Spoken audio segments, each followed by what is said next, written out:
Recording by Louise J. Bell.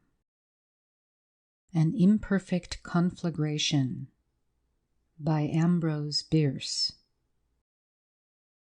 Early one June morning in 1872, I murdered my father, an act which made a deep impression on me at the time. This was before my marriage, while I was living with my parents in Wisconsin. My father and I were in the library of our home, dividing the proceeds of a burglary which we had committed that night. These consisted of household goods, mostly, and the task of equitable division was difficult. We got on very well with the napkins, towels, and such things, and the silverware was parted pretty nearly equally.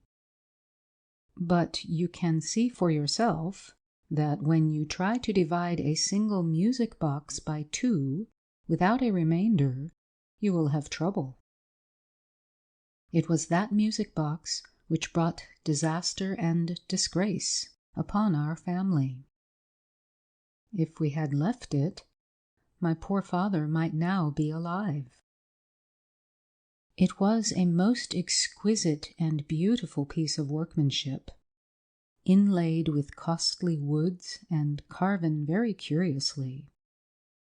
It would not only play a great variety of tunes, but would whistle like a quail, bark like a dog, crow every morning at daylight, whether it was wound up or not, and break the 10 Commandments. It was this last mentioned accomplishment that won my father's heart and caused him to commit the only dishonorable act of his life, though possibly he would have committed more if he had been spared.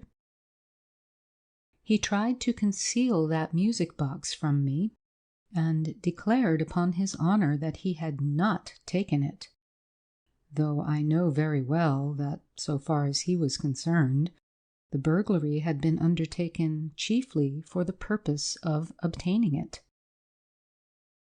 My father had the music box hidden under his cloak. We had worn cloaks by way of disguise. He had solemnly assured me that he did not take it.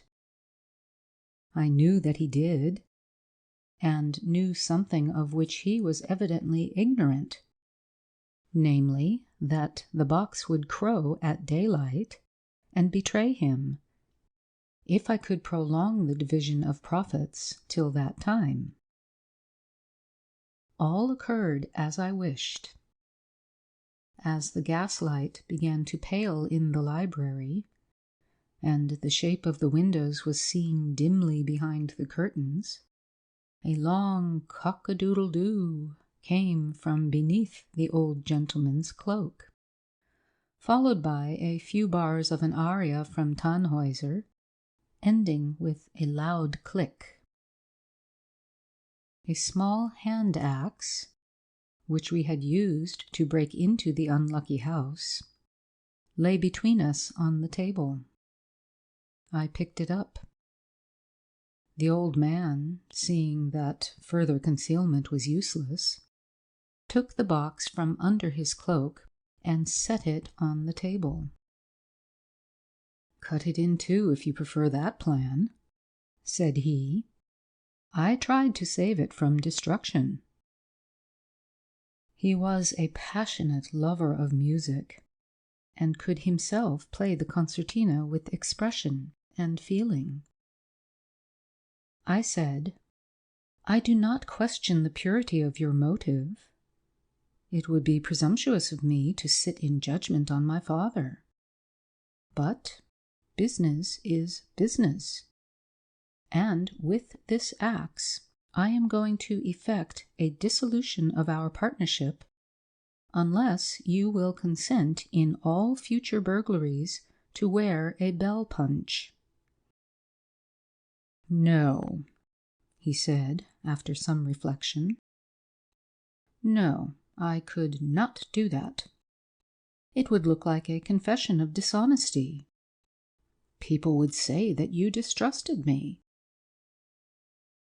I could not help admiring his spirit and sensitiveness.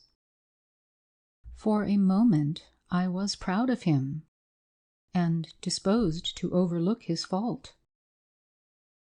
But a glance at the richly jeweled music box decided me, and, as I said, I removed the old man from this vale of tears. Having done so, I was a trifle uneasy. Not only was he my father, the author of my being, but the body would be certainly discovered. It was now broad daylight, and my mother was likely to enter the library at any moment. Under the circumstances, I thought it expedient to remove her also, which I did.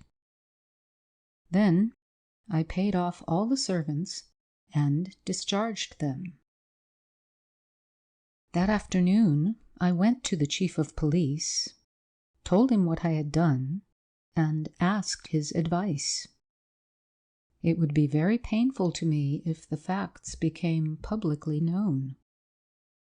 My conduct would be generally condemned. The newspapers would bring it up against me if ever I should run for office. The chief saw the force of these considerations.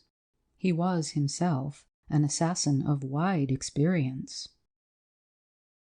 After consulting with the presiding judge of the Court of Variable Jurisdiction, he advised me to conceal the bodies in one of the bookcases, get a heavy insurance on the house, and burn it down.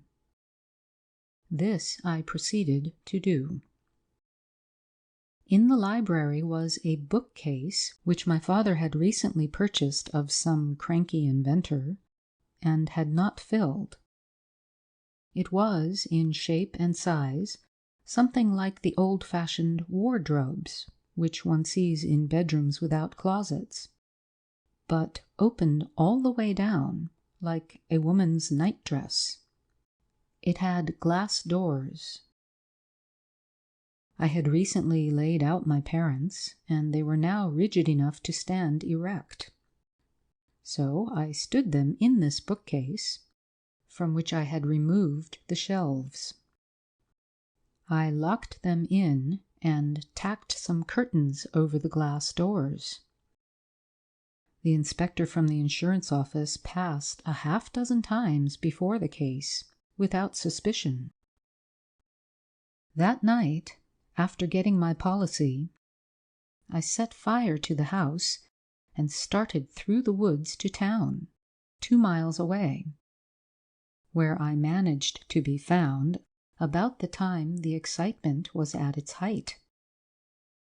With cries of apprehension for the fate of my parents, I joined the rush and arrived at the fire some 2 hours after I had kindled it. The whole town was there as I dashed up. The house was entirely consumed, but in one end of the level bed of glowing embers, bolt upright and uninjured, was that bookcase. The curtains had burned away, exposing the glass doors, through which the fierce red light illuminated the interior. There stood my dear father, in his habit as he lived, and at his side the partner of his joys and sorrows. Not a hair of them was singed. Their clothing was intact. On their heads and throats, the injuries which, in the accomplishment of my designs, I had been compelled to inflict, were conspicuous. As in the presence of a miracle, the people were silent. Awe and terror had stilled every tongue. I was myself greatly affected. Some 3 years later, when the events herein related had nearly faded from my memory, I went to New York to assist in passing some counterfeit United States bonds.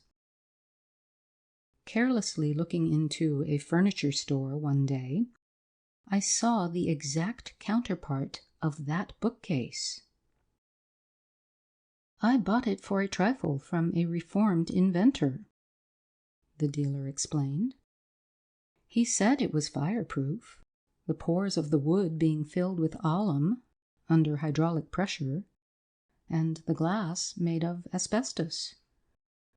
I don't suppose it is really fireproof. You can have it at the price of an ordinary bookcase. No, I said.